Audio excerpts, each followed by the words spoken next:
Bismillahirrahmanirrahim. Assalamualaikum warahmatullahi wabarakatuh. How are you? How are you all? How are you? Okay, fine. So. You come on. How are you today? Fine. Have you taken some of the breakfast then? We have still popcorn, free NCTs. A very lovely cupcake, and we do have curry puff and some other tea and Milo. So please help yourself with those delicious dishes. Well, testing. So are you ready to pursue? We are in pursuit right now, so we have to be on alert all the time. Okay. So, not ready? Are you ready or not? Not yet? Or let's see how it goes. Well, by way of introduction, my name is Anwar. To some of you, like Christine, Muhammad, you know me very well. So we used to play a lot together, and you know what I mean. And to some of you others, even though I have quite a little bit of beard here, but I'm not going to eat any one of you. Like my next door is in red. And the no.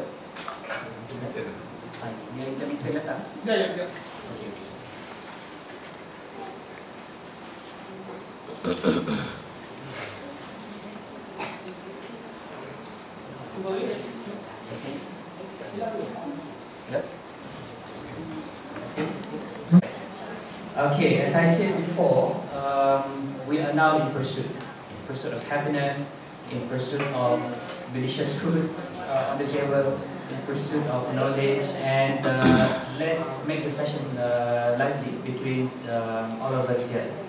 So I would like to call upon and invite all of you on a few things as a reminder. Number one, this is not going to be like you are being forced to attend a class. Like, okay, I'm the teacher here and I'm going to lecture you. Please follow A, B, and C. It's going to be a discussion between the special person that we invited from Malaysia for you. And we're going to make like a session between 30 minutes to 45 minutes, followed by Q&A, question and answers. And I would like to basically invite all of you to take this opportunity to ask any kind of question that you may have. Like for example, if let's say we are talking about, in particular this morning, we are going to discuss about how can we, as a son, as a daughter, as a brother, as a sister, what is our attitude towards our parents? Can we, for example, if we disagree with our parents, say, I disagree with you, so we are sulking, because they don't bring us to Starbucks or McDonald's or KFC or whatsoever. Or perhaps they want to buy us an iPhone Plus and we are sulking. Can we do that? So we are going to discuss all of this between 30 to 35 minutes. Okay? Okay. And as a short brief to our brother here, his name is Hafiz Feroz bin Abdullah. He is a driver, but he's not an ordinary driver. Do you know what is this?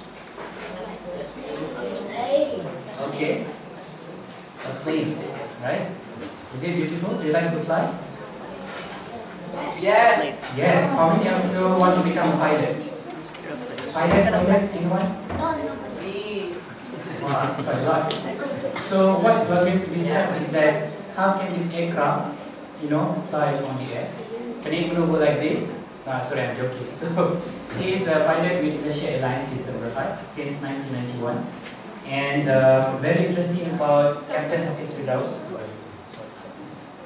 is that since I know him back in 2003 and 2004, like almost 10 years, 11 years back, when I first met him, I said, how can a pilot, and he talked about, for example, hadith.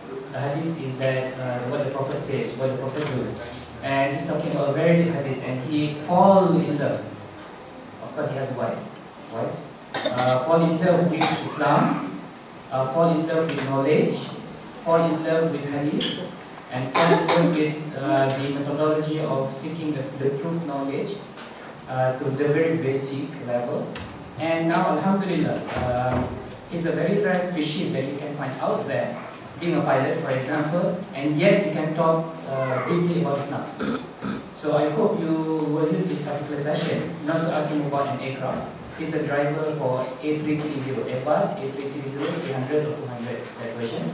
So take this opportunity, ask him a question, and we follow what the Quran says. Ask those who know if you are not in the know. Are you following me? So without further ado, I will pass the floor to Captain Hafizullah. Thank you, Brother Anwar. Bismillahirrahmanirrahim. Assalamualaikum warahmatullahi wabarakatuh.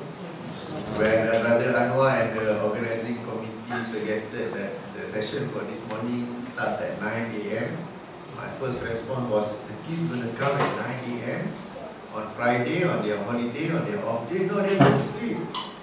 Make it at 11 and they come and then they go straight away for Friday prayers. 9 AM is too early. Thank you for proving me wrong. So congratulate yourself for being here early. 9 AM, all fresh looking. The Anwar's introduction was very slow, so that makes you all sleepy, right? Okay, joking. Okay, I'm invited to Muscat for 3-4 days. Thursday, Friday, Saturday, Sunday morning I'll be flying back. I got 5 classes with the adults and 1 class with the special kids, young kids. Okay, so total 6. In all 6, which is the one to me the hardest, that make me think, that make me more nervous? This class. Because I'm talking to kids which is way younger than my generation, which you see all these white beards. And I know you kids normally say, Dad, these adults, these old guys, they don't understand us. They don't understand our life. Now how can you want to tell us what's right, what's wrong, how to pursue happiness? Your happiness is very different from us. Okay, so that's the biggest challenge for me. When I talk to adults, they are same age. Okay, same level. Alright? Same generation. We started from the time there's no smartphone. No buttons. We have to in our pocket there's always shilling to put in. That's my generation. And we managed to pass through. We don't need smartphone. Okay? We don't even have internet. At that time we have telex.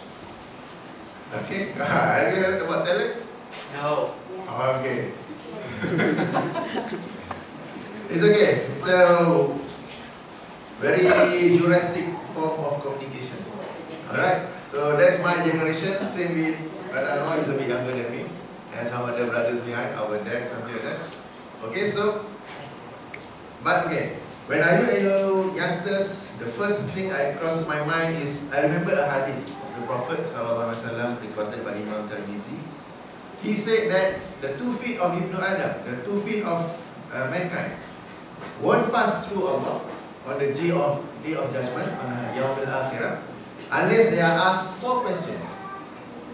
Okay, the 2 feet of Ibn Adam won't pass through Allah on the Yawm al-Akhirah until they are asked 4 questions. First question, of your age, what have you done with it? Second question, of your young age, what have you done with it? Third question, of your wealth, how you obtain it and how you spend it. And the 4th question is your knowledge, how did you make use of it? Okay, the first question is your age.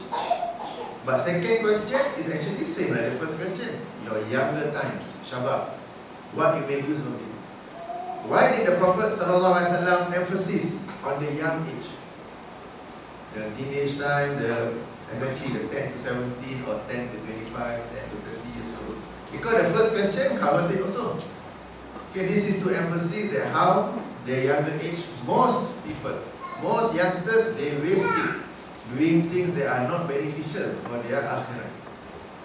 They play games most of the time. Okay, I don't know, the youngsters nowadays, what do they do? But these are the questions that Allah subhanahu wa ta'ala going to ask us, going to ask you. What did you do when you are 10 years old? What did you do when you are 12 years old? What did you do when you are 17 years old? What do you do when you are 20 years old? So how are we going to answer? Alhamdulillah, one of the answer you can give is that you came to attend a talk, okay, regarding a pursuit of happiness. I'm sure there are many other programs that you all attended to, which will be beneficial to you, and we can answer it, inshallah. When I was flying, normally I have very young pilots too. I normally give them motivation too. I also read them this same hadith. So one co-pilot got a bit tricky. He asked me, Captain, if that guy has got no feet, he's on a wheelchair, so how he managed to escape? Okay, no. When the Prophet said the 2 feet is more like a metaphorical, to say that everybody will have this 4 question minimum. There's really a lot of questions on the day of Akhirat. But these 4 questions surely will be asked. It's what we call in the bahasa soalan bocor. It's a leak question. Okay, before you're going for exam, there's some question that's leak. Okay, let's prepare for the answer. So now you have a leak question on what Allah going to ask you on the day of Akhirat. So now you prepare for the answer. On my day when I'm young, what do I do? Okay, I learn the Quran, I learn the Hadith. Okay, I attended religious classes on top of other classes for your schools, all those things. Okay, this is the one that will actually benefit your Akhirat, inshallah. Okay, to the topic today, in pursuit of happiness. Many ways to pursue happiness, but the main thing that we want is the happiness from Allah Subhanahu wa Ta'ala. That is the true happiness. Mankind, they search for many types of happiness, and at the end of the day, they are still unhappy. Musicians, for example, they entertain people, but at the same time, they are not happy. And many of them, how do I say, they overdose with drugs whatsoever, and then quite a few pass away. Right? Some of them, they go into very bad activities. Musicians, they are entertaining people, but they themselves are not entertained. Alright? So what about other examples? Maybe some guy, they play games whatsoever, still not happy. Because their source of happiness, the true source of happiness is from Allah Subhanahu wa Ta'ala. And to who does Allah give this happiness? Okay, I want to relate to you a hadith, also recorded by Imam Tirmizi. Rasulullah Sallallahu Alaihi Wasallam said, okay, remember, very short hadith, but very important.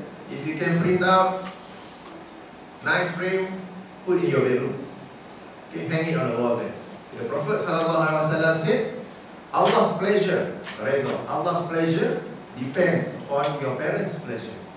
And Allah's wrath, Allah's angriness depends on your parents' anger. Okay, when we talk about rida, pleasure, okay, it's very hard to give example, but if I can, any of you have pets, rabbits, cats? Okay, if you have pets, you will take care of your pet without the pet asking for anything. You will come and, how do you say Ustaz in English? Pet. Okay, pet. Okay, you pet your pet. Okay. You will carry him or her, bring around, give food, give better food than what you are eating. Okay? So, how is it when Allah Subhanahu wa Ta'ala is having pleasure with you? Is on pleasure with you. He will give you everything. He will give you happiness. He will give you blessing. He will give you rezeki. Everything. Before you raise your hand to doa, He will only give to you. But for you to obtain that, first of all, you must obtain the pleasure of your parents. You must make your parents happy. Okay, not only happy, but to attain their pleasure. Don't make your parents angry. Okay, do not rebel against your parent. Okay, but sometimes very easy for children to make parents angry. When parents tell us to do something, Ahmad, can you please help me take this trash and put it outside? No, I'm busy with my PlayStation. I'm just about to win this important game. Jamila, can you help me with this? No, I'm busy chit-chatting with my friend. We were discussing tomorrow's homework or assignment at school. Okay, when our parents call us to ask us for a favor or something, we'll always, or we sometimes always give excuse. Okay, I want to relate to you a story, a true story from a hadith recorded by Imam Muslim.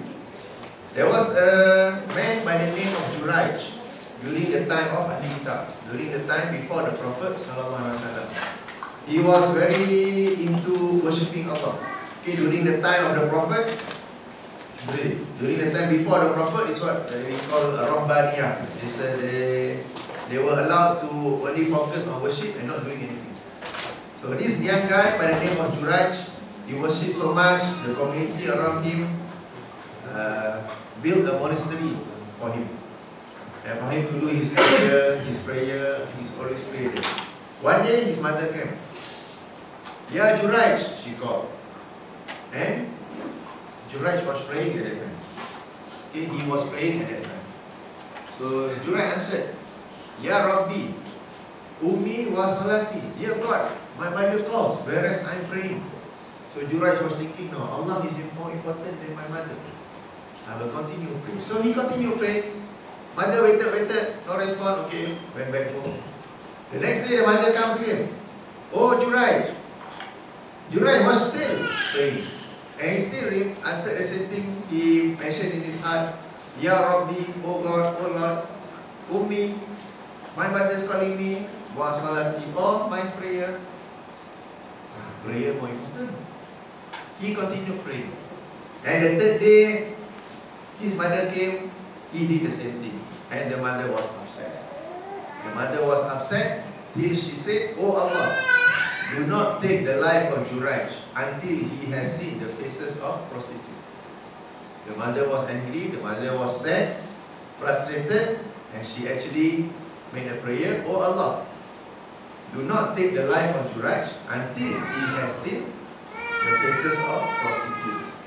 A few days, a few weeks went by, a prostitute came to that town, found out about Juraj, and she was thinking, I want to try him. I want to try and seduce him.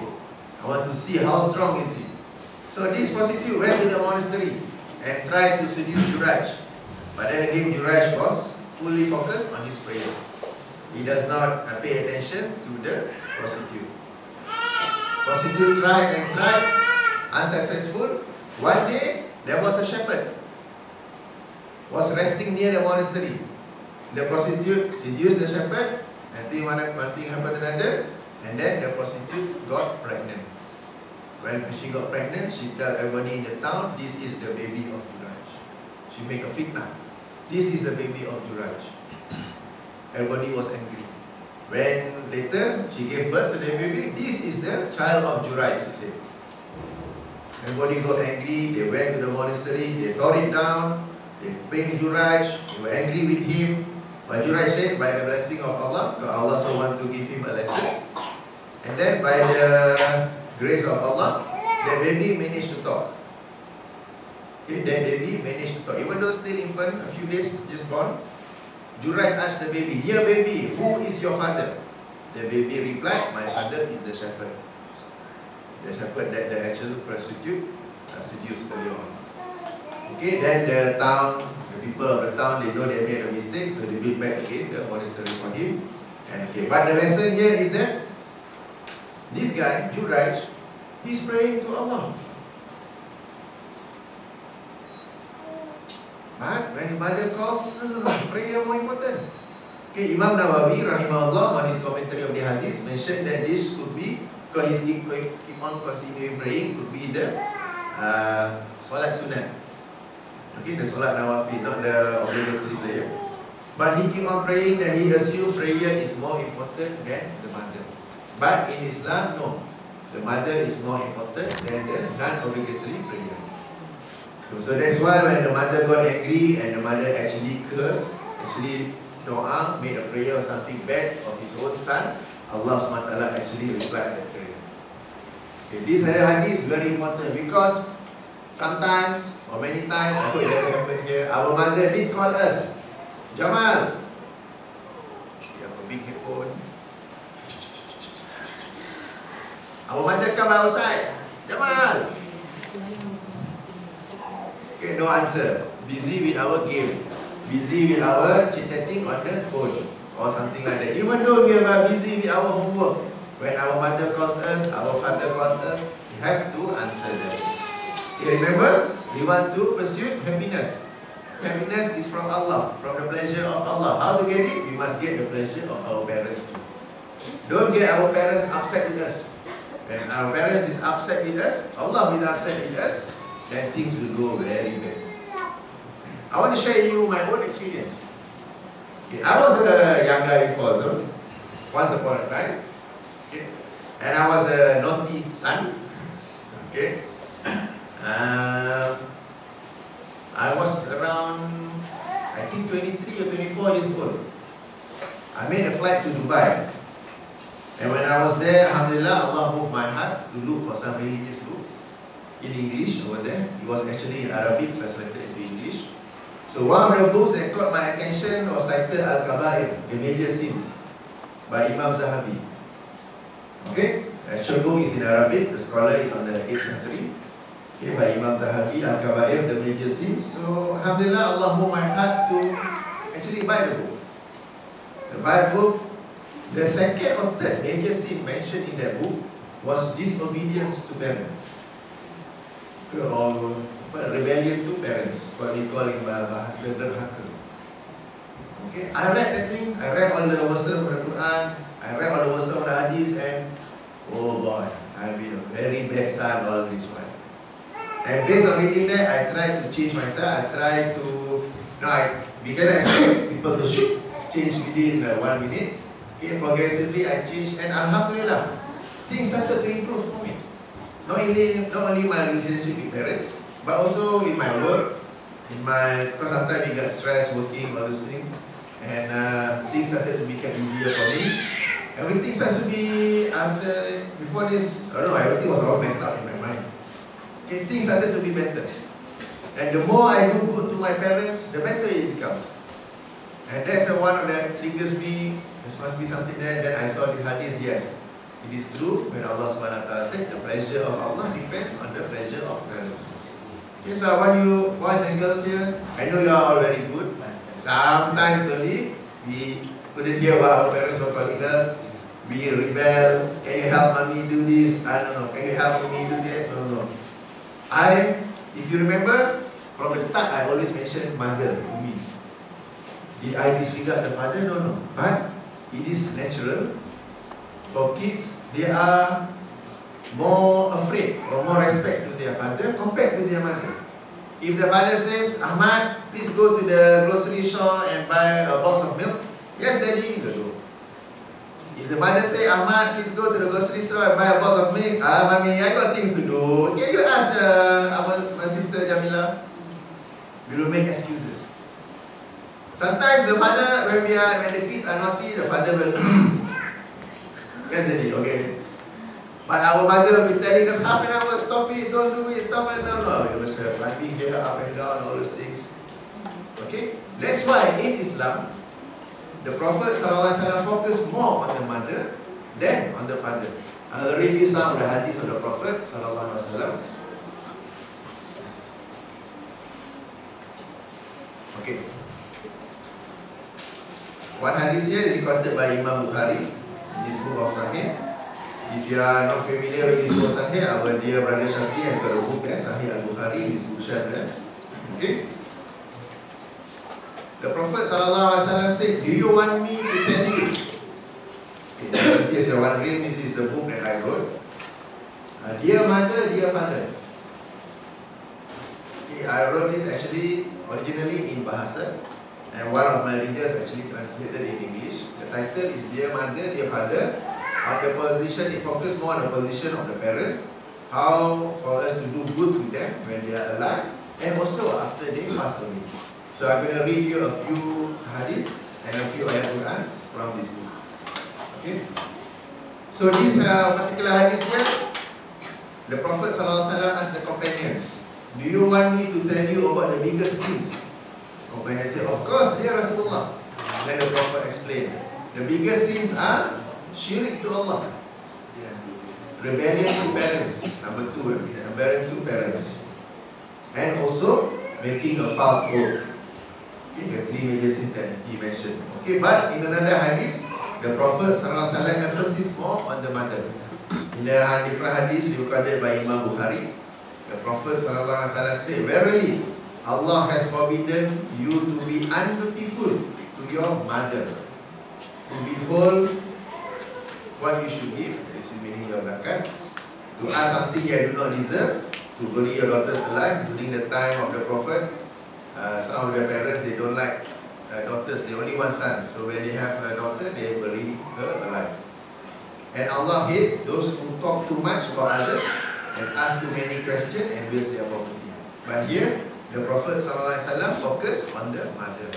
Same thing also, if you want to do good, in another hadith by Imam Bukhari, so a man came to see Rasulullah ﷺ and asked, who is more entitled to be treated with the best companionship by me? Okay, he asked, who is more entitled to be treated with the best companionship by me?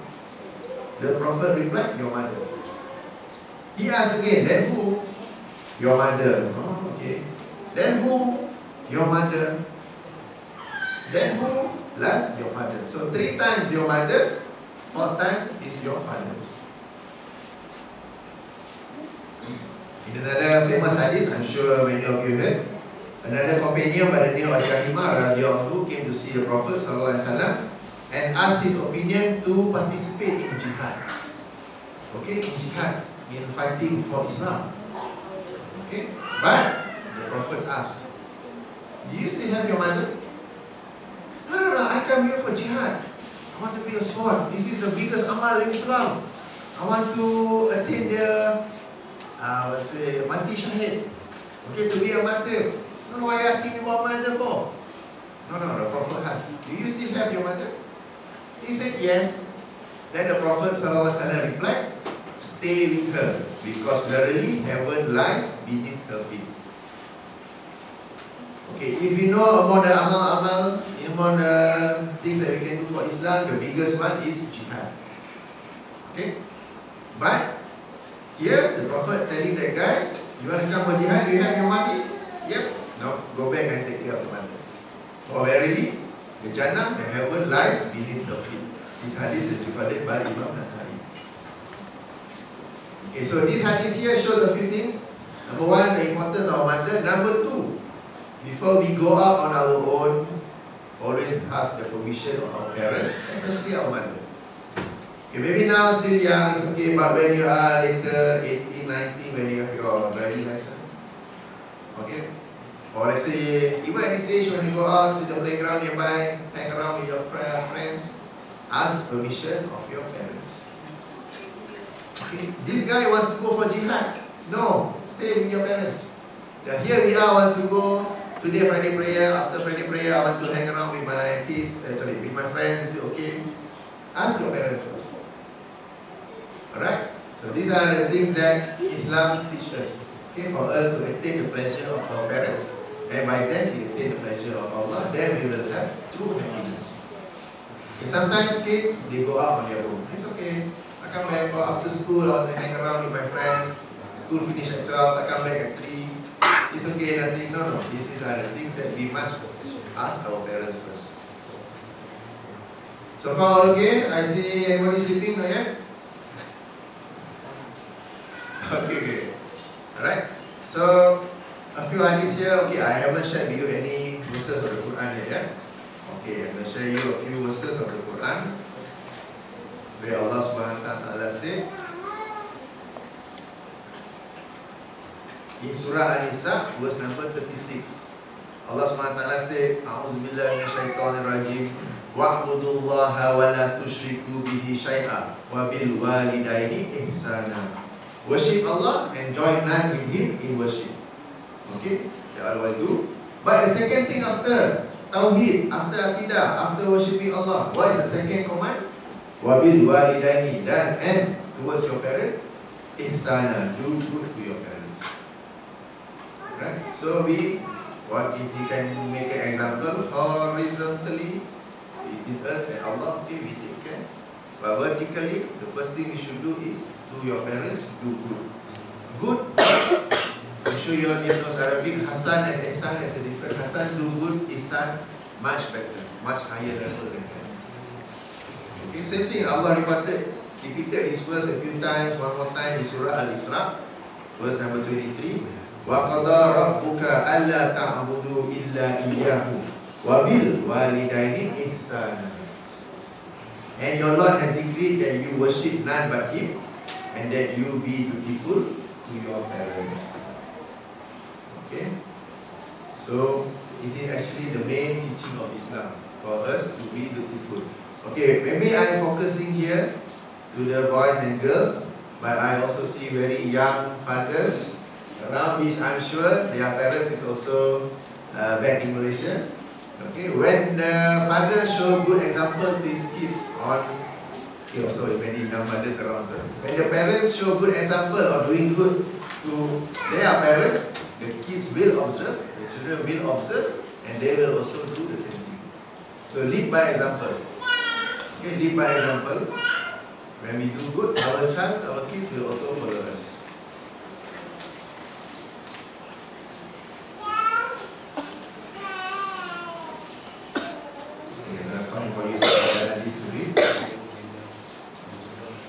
In the meantime, any questions, anything to ask? Can ask about aeroplanes too.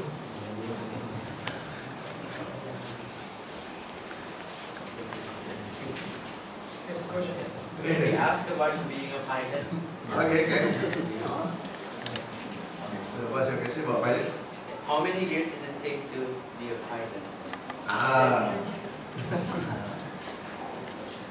It's about between 1.5 to 2 years.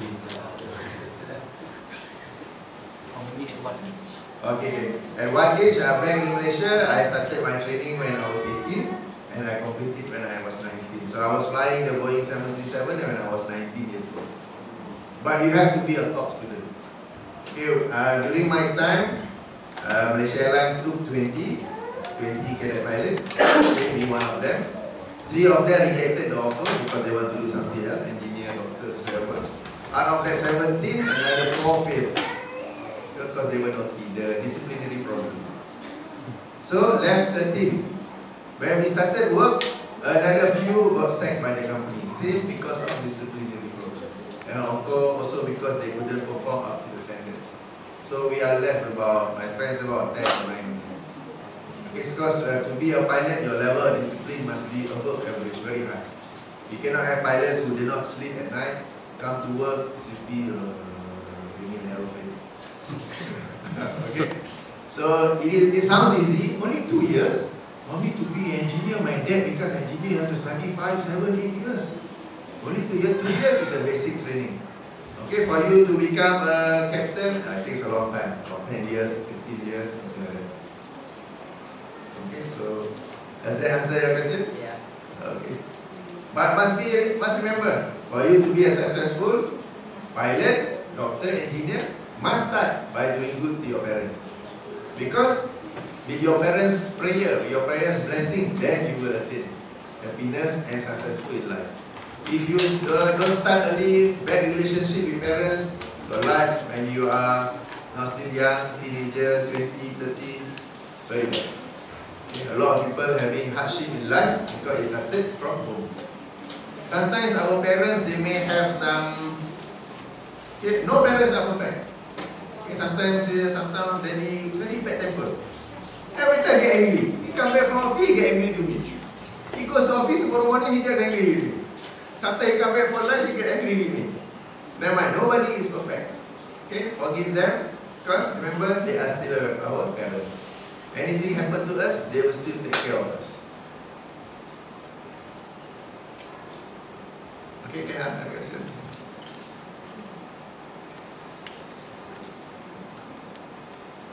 While you are thinking what to ask, I'm going to read you another hadith. Okay, this hadith is recorded by Imam Muslim. The Prophet ﷺ said, let him be humble. Let him be humble, let him be humble. The Prophet was asked, why Rasulullah, who is he? He replied, the person who finds his parents in old age, either one of them or both, any of the parents, but he does not enter paradise. Why? Because when our parents gets old, normally there are some sort of sickness. Okay, when our parents get old, they get very cranky. You will ask funny things. One moment they ask for popcorn. We make them popcorn. No, I want the donut. You go to the shop, buy the donut. No, I want the cookies. Okay, when parents get old, really test your patience. But here the Prophet ﷺ said, when your parents is at old age, that is the time, as if when your parents is old, he or she is holding the door to Jannah. When you keep patience, perseverance, still take care of them, alright, as if they will open the door of Jannah to you. Okay, but normally when our parents are old, that time we will be busy with our own family. By that time we have, you guys, boys and girls, you have your own family, your own career, just started. I'm busy at work, how am I supposed to take care of my mommy?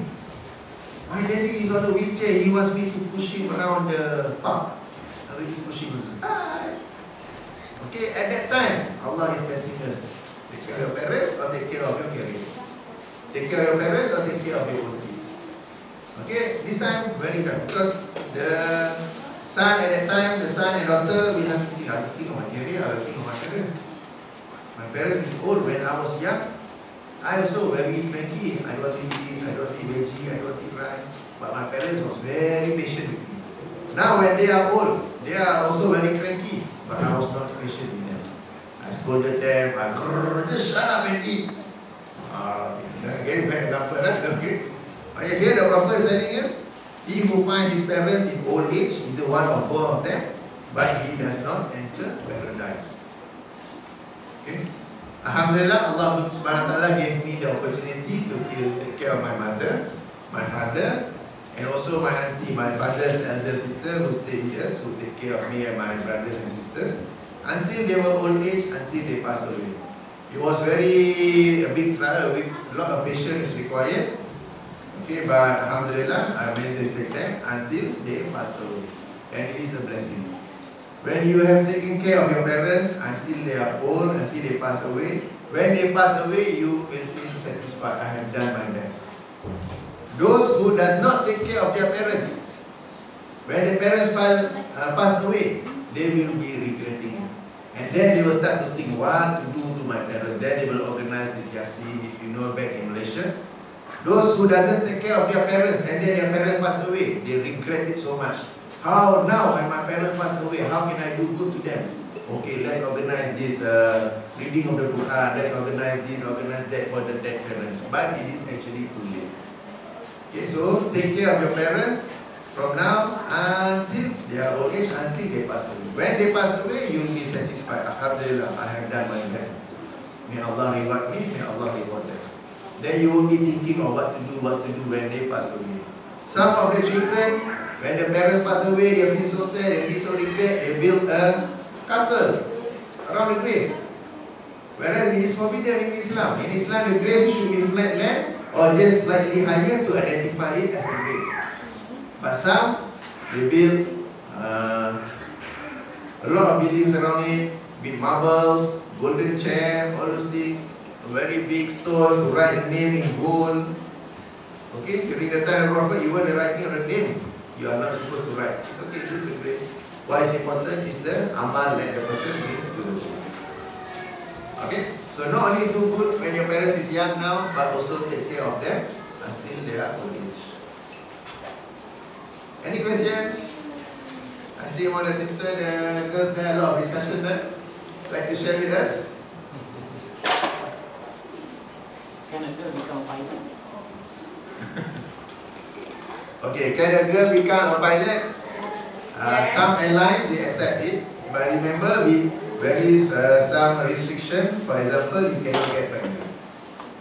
You cannot have babies. You don't have babies because if you work, let's say, as a doctor, as an engineer, you can get pregnant and work at the same time.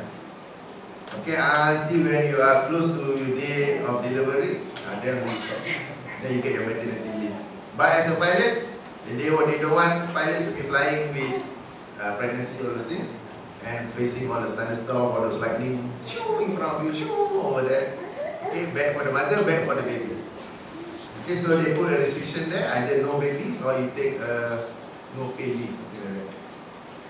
However, it is not really recommended because when you become a pilot, you are in the cockpit alone with this old cranky captain. Most of the time, the captain will be male. Okay, and they will Okay, so it's not recommended to be. Okay, because you'll be flying 12 hours, day and night, with him. Okay, normally the co-pilot will be on the right, the captain will be on the left. Okay, and you'll be flying with him. Only two of you in the cockpit, with a bulletproof door, cannot be open from outside. Alright, so it's not a profession that I really recommend, which is in line with Islam. Okay, feel free to ask or discuss anything else. Come on, boys. Any questions? The mother also can ask questions to others.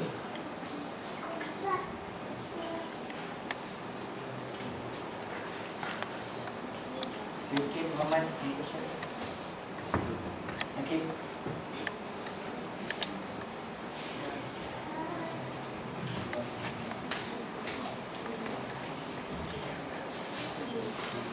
Then Misha, you can also ask about the aircraft. Yes, please. It's their question. No, it's yours. Don't lie. No, What is it?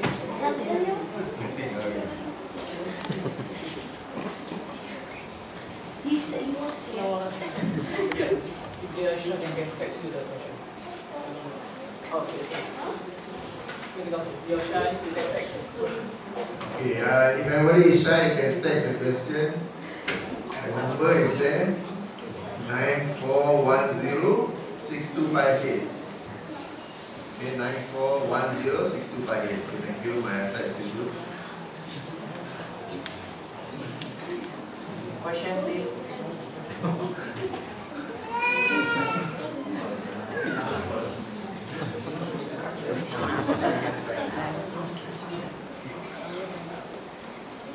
You don't want to ask how it feels to drive an aircraft compared to a car? For example. Or are you allowed to bring your parents inside the cockpit? Yes. How do you actually drive an airplane? How do I actually drive an airplane?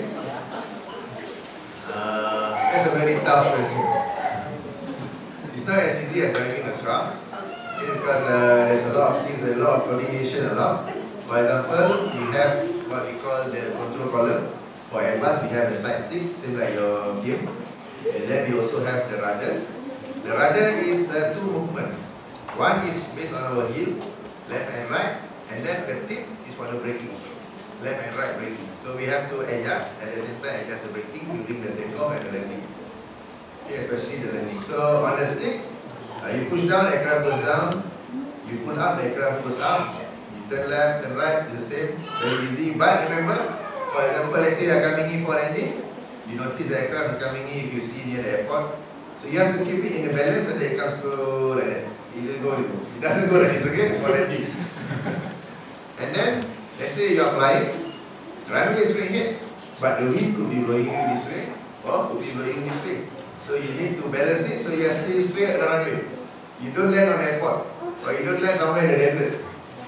Okay, so a lot of handling is required so that you are balanced, coming down, because the aeroplane doesn't come down like that. Okay, or it doesn't come down straight like a helicopter. You have to glide down. Also, you have to maintain aim on the runway. So you have wind blowing here, wind blowing there. Okay, straight, you end up on the runway. You don't end up on somebody's houses or the airport terminal or something like that. So a lot of hand and feet coordination required, which comes through a lot of practice.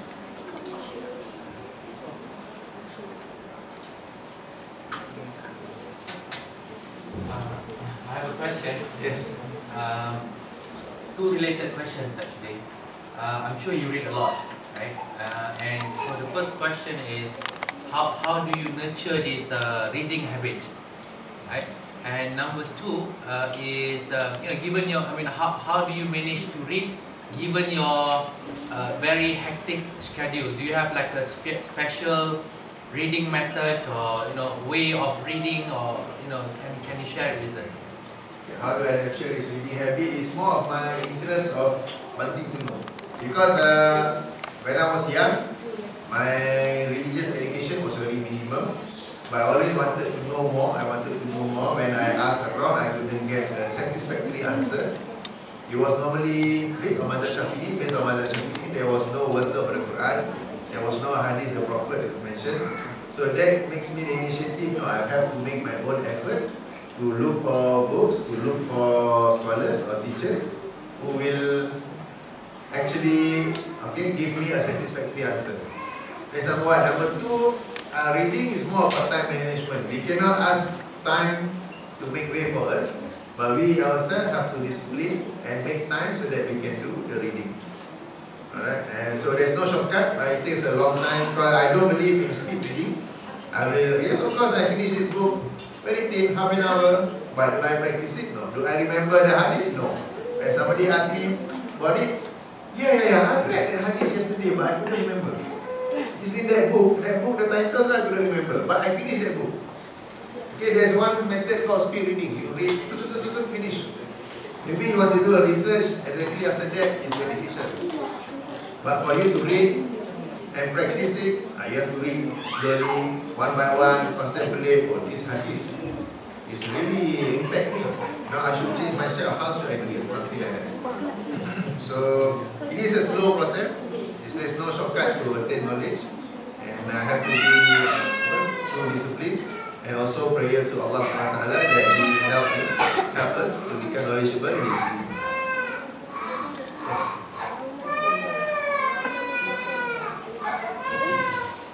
How many buttons in the aeroplane?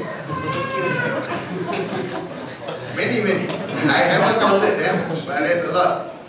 And we have, the pilot has to know each button. If I press this, what happens? If I don't press it, what happens?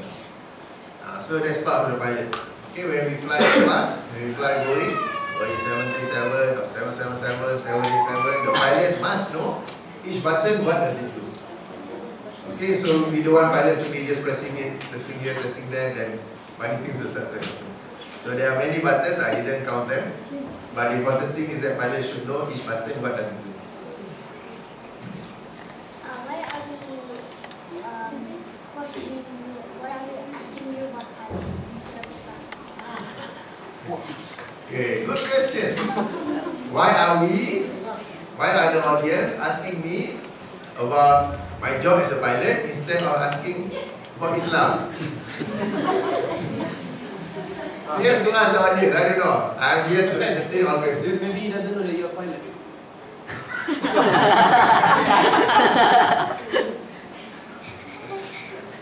Okay, yes. Why did you want to be a pilot? Okay, why did I want to be a pilot? I don't know, it was since my younger days, I always wanted to be a pilot. My ambition is to be a pilot. I always imagine myself flying the aeroplane. And alhamdulillah, I got the work, so it is my ambition, it's my ambition. Is the food the same as a passenger? Okay. Is the food for the pilot same as for the passenger? Yes, but we only wait, we have to wait until all passengers have eaten. What extra, that's what we eat. So we get the business class, we get the first class food, but the food is actually meant for the passengers. So we cannot be, pilots cannot be telling the stewards, no, this steak give it to me, tell passengers no steak. No, that will be not amanah. So we have to wait, all the passengers have eaten, then the steward will come to the cockpit. Captain, we have extra steak, we have extra chicken chop or nasi, briny rice, which one do you want? So we take the extra. Yes? What university do you go to? What university did you went to? Okay, what university? No, I did not go to any university. College? No college. School? Okay, only school. What school did you went to when you were young? Okay, back in Kuala Lumpur, it's called St. John's Institution in Bukit Nanas, where you have the Menara Kuala Lumpur. It's only primary and secondary. Primary, secondary. Primary, secondary. Sana what? Primary, secondary school. So only primary, secondary, up to 17 years old, 18 years old. I joined the pilot training school back in Malacca. So for about 2 years, and then I started flying. What airlines do you? Malaysia Airlines, Asia What airline do I work? Yeah, I work for Malaysia Airlines, MAS. I thought Oman Airlines. No, not for I came here based on my end. Yes. How many planes did you fly and which one was your favorite one? Your friend there will get angry. Why asking about my Okay, I first started flying the Boeing 737-200 series. It's the older version. And then the 737-400. Still now very old. And then I flew the Boeing 777, Airbus 330. My favorite, all is favorite, because all aeroplanes have their own handling characteristics, their own special design. So I like flying them all.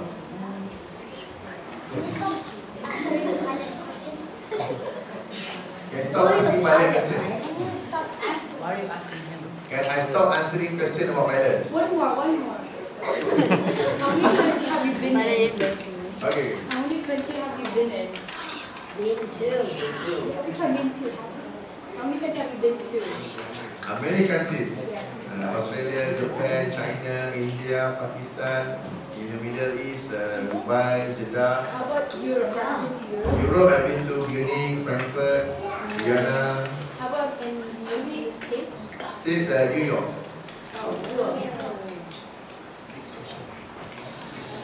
Okay. Question about pilots? Our friend here will get angry.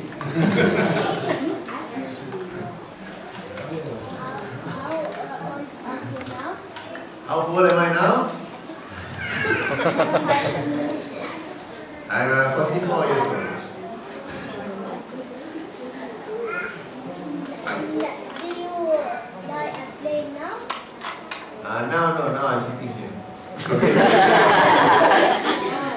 Yes, I'm still flying, but these few days I take a holiday from my work so that I can come here. So I'll be back in Malaysia on my Sunday late evening. On Monday I'll be flying again. Inshallah.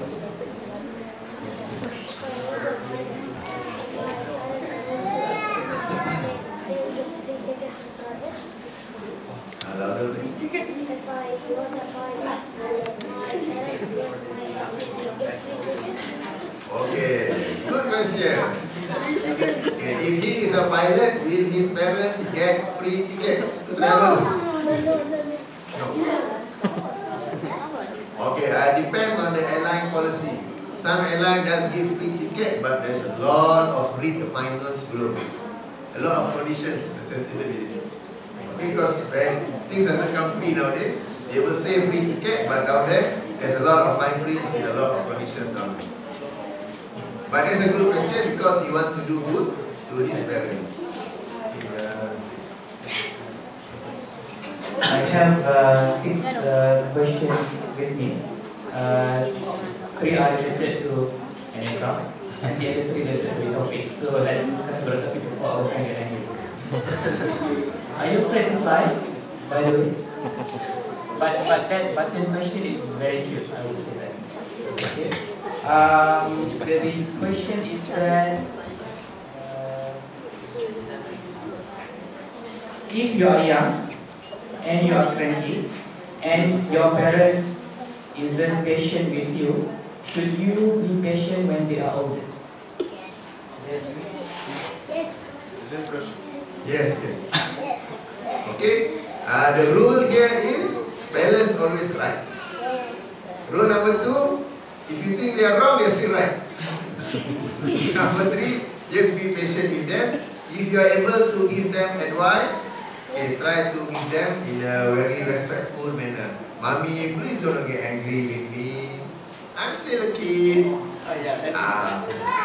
Okay, you can try that. I love you, mommy, but I need to do so and so, so and so. Okay, try to talk gently, slowly. The second question, would you consider yourself happy? Alhamdulillah, I'm happy. I'm smiling here. Alhamdulillah, the blessing, the nikmat of Allah is very much. Actually, the blessing, the nikmat of Allah is a lot for all of us. Only that we don't count it. Normally, we only count things that we are not happy with. Let's say, for example, we got pen, we take it normal. If our pen goes missing, then we'll say, oh no, my pen is missing. Only when the blessing of Allah is taken away, we will count that. But we don't count the other things that we have. Alright, so count the things that we have, do not count the things that we don't have. Yes? What if your parents are wrong? Come again? What if your parents are wrong? What if they are wrong? What What if if your they are? parents are wrong? Okay, can you give one example on how wrong is it? Let's say 1 plus 1 is 5,000. When your parents say 1 plus 1 is 5,000. Okay, let's say your parents are wrong in the teaching of Islam. For example, okay, just for example, let's say your parents are drinking. Okay, let's say your parents drink wine, and you know it is haram, it is forbidden. Good answer. Let's say your dad is smoking. That is bad. So, advise them. Okay, advise them. Daddy, don't smoke. This is bad for you. It's bad for the lungs. We are also becoming a victim by the secondary smoke that is coming to us. Okay, give your parents advice. Okay, and then work together. Bring all your brothers and sisters together and talk to your dad. Let's say he's smoking, talk to him, and inshallah he will stop. Okay, rather than I see my dad when he smokes. Okay, try to talk, try to give him or your mother advice. Yes. Do you have kids? Yes, I have 5 kids. What does it mean? One day, I told my grandpa to stop smoking, and then he got smoking. I stole his cigarettes, and then he bought a new one.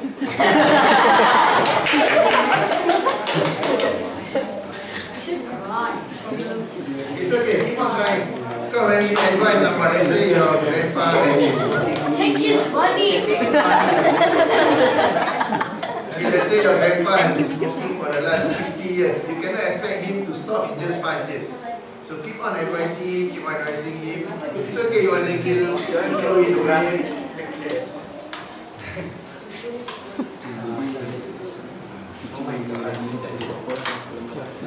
Okay, there are 2 questions related to an aircraft. But that's stealing cigarette and important one is another super. So okay, this is with regards to what was your worst experience while flying and what is the most terrifying event during flight? How do you tell yourself when you were in that situation?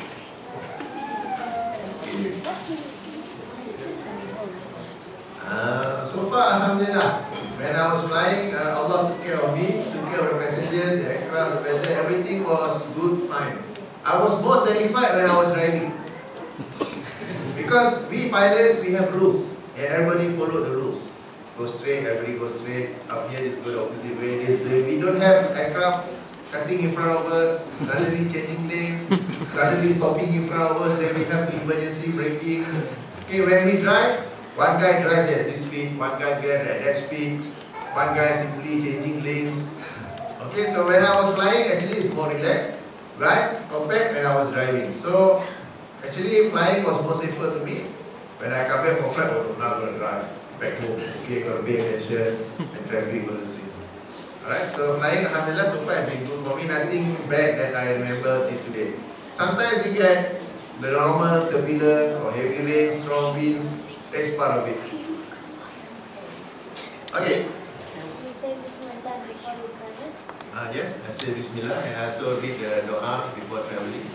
Allah Akbar, Allah Akbar, Allah Akbar. Subhanallah, sahara lana haza, wa kunna lahu muqrin. Wa inna ila rabbina lamunqalibun. Yes. Do you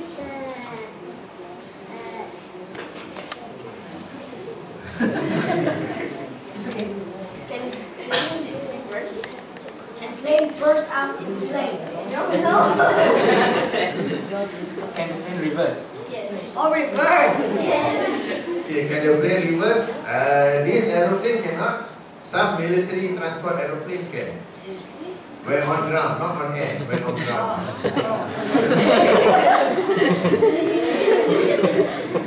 On air, no, on air only helicopter can do it. What do the pilots do when they get bored while flying in a long journey? Okay, when the brother asks, I read my books.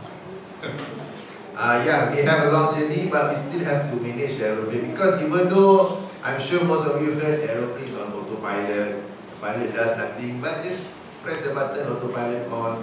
No, autopilot computer is just like a normal computer. It knows to fly straight. Let's say there's a weather there, a big cloud, cumulonimbus. Autopilot doesn't know what to do. So we have to tell autopilot to deviate either to the left or to the right, something like that. So autopilot only knows what to do when we program it correctly, and we must monitor that it performs correctly. And in computers, it is the same like your Windows or Apple. Sometimes you still have to control alternate delete. Sometimes you still need to reset on and off. That's why the last one the on-off switch. Alright, so actually we still have work to do to monitor. We have to talk to the control tower on the ground. We have to monitor the autopilot is functioning correctly. Okay. Yes? What would you do if your plane was about to crash? Okay, what will I do when the airplane is about to crash? Alright, I will still try my best to fly it so that it will crash safely. Jump from the airplane. Okay, let's say we have major malfunction, major emergency. Alright, let's say in front of me is a city. I don't want to crash in the city because a lot of death will happen to the people in the city, so I will try to navigate away. Alright, let's say the aircraft is going to crash. As it goes down, then a lot of people will die. Because in that, all I try to arrest the sink rate, we call it. So make it come as slow as possible. So it may crash, but the passengers still survive. Okay, if you read the news, Friday, on Tuesday, there is a crash in Japan. Okay, Asiana A320. But all the passengers survived. Only one major injury and 22 minor injury. Okay, so the pilot have tried. The aircraft landed 300 meters short of the runway, but the pilot have tried to control the aeroplane. It is still safe. It ended up on the side of the runway, but all the passengers are safe. So even though we're going to crash, I'm not going to sit there and close my eyes. Alright, no, we still try our best to make it a safe crash. There was a crash in another airplane where the co-pilot committed suicide. So he locked the door and he actually wanted the plane to crash. What would you do if you were the pilot standing outside the door? Nothing much I can do. Okay. What happened is that the cockpit door before this was easy open, easy close, just like our bedroom door. Okay, then we have this 9/11 case where they say a group of terrorists came into the cockpit, took over the aeroplane and fly the aeroplane into the Twin Towers. So then what the regulators did was they make the door strong enough even to what they call it, not bulletproof but bazooka proof. You know, you put on the shoulder that thing. So it is bazooka proof. The lock is so good. Okay, it's like your bank vault. It cannot open only except by the pilot inside. But when the pilot inside lock the door, then nothing much we can do. In that case, then I can do anything.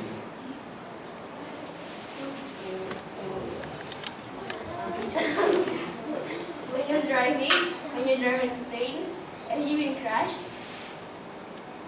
When I drive plane? Yeah. Have you been crashed? No, I'm still here.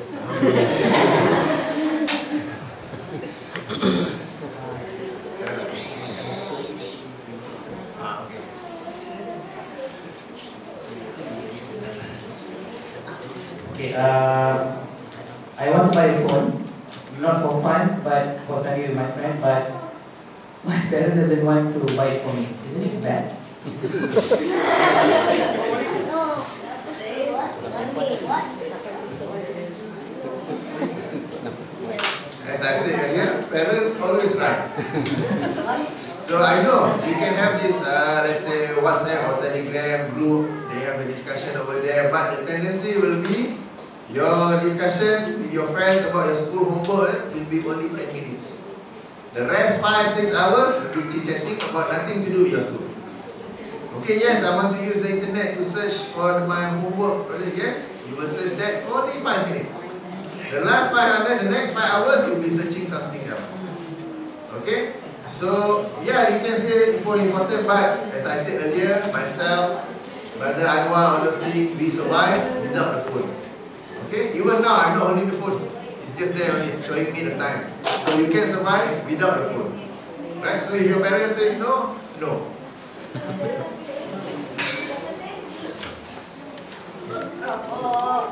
If you ask your parents to help your friend, but your parents said no, and then next day maybe if you said to your parents you want to help them for something like furniture, and then they said yes, is it bad? It's a very high level question. Can you rephrase it so that I can understand? If you ask your parents to help your friend for furniture or something, and then your parents say no, then next day if you ask your parents you want to help them or something, and then they say yes, is it bad? You ask your parents to do something for you or for your friend. For your friend, and they said no. And the next day, you ask from your friend's parents, and they help you. Is that what you mean? And then they said yes. It means your parents say no to help your friend, but your friend's parents say yes to help you. Is that what you say? And is it bad? Okay, I won't jump to conclusion to say it's bad. Maybe your parents did not help from what you are asking because they have some valid reasons that we don't understand. Okay, maybe they wanted to help, but your friends' parents wasn't in at that time, so they wouldn't want to be going into the house quietly and moving the furniture. So just talk to your parents, dad, mom, why you didn't want them to help? Whereas our neighbors were always free to help us. Okay, just ask them. Yes.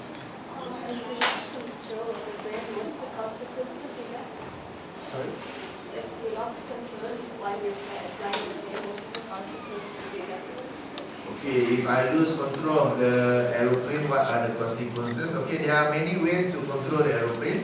One is by the normal, what we call the side stick or the control column. And then we have other things, for example, if you notice the aeroplane,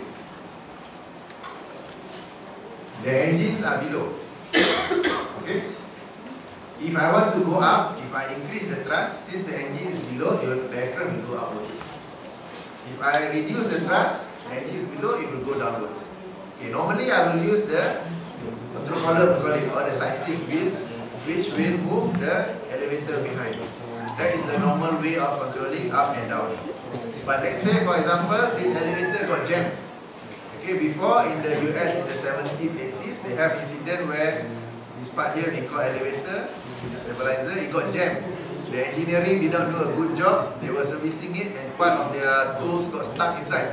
They left it inside. So they cannot control, but by adjusting the engine, it is below. If you increase the thrust, it will go up.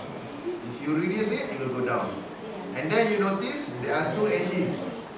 Alright? If I increase the left engine, the thrust, it will turn to the left. If I increase the right, it will turn to the right. So there are other methods of trying to control the aeroplane.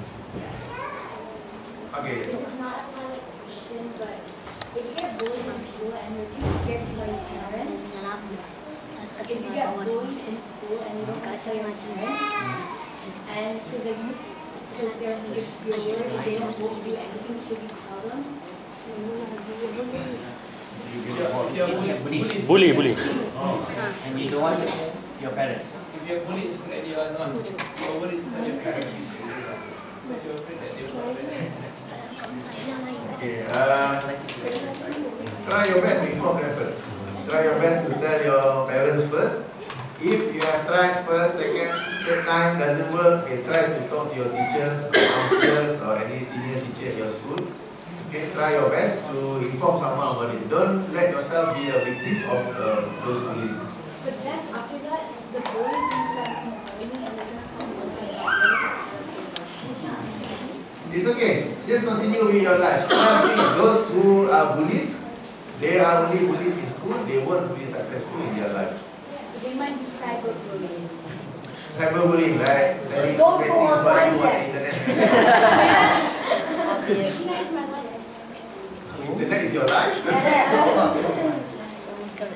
Sacrifice. I can't. Yes? Was it good question? Your plane is about to crash. Would you rather jump out with an parachute or would you crash? Jumping at airplane.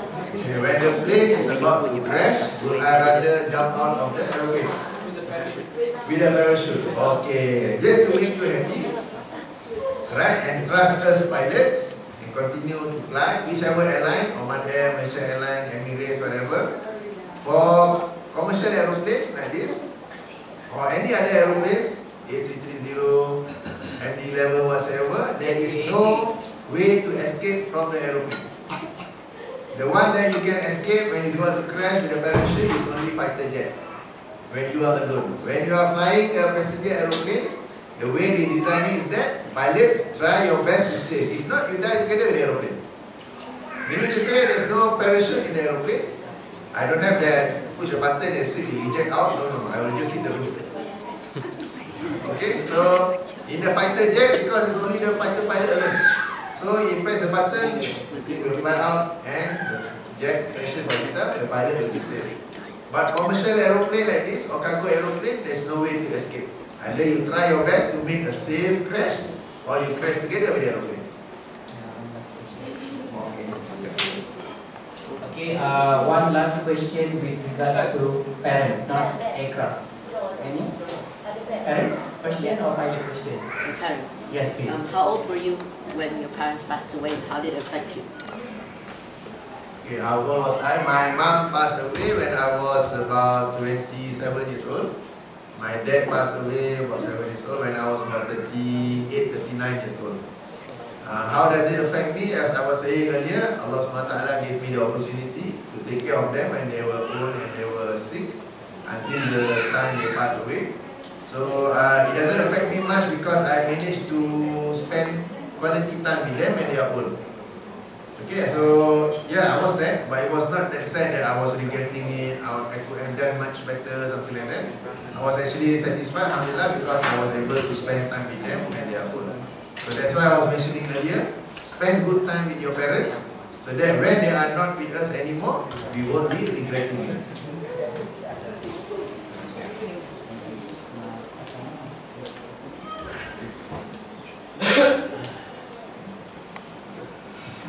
Okay, we will officially end the session right now.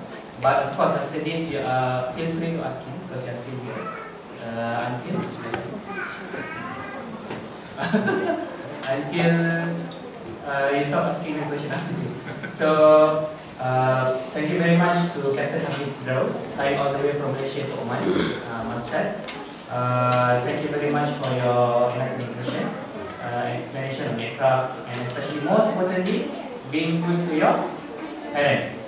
Okay, so we will officially close the session now. But if you have any kind of question right after this, please feel free to come here and you can ask me. Thank you very much. Assalamualaikum warahmatullahi wabarakatuh.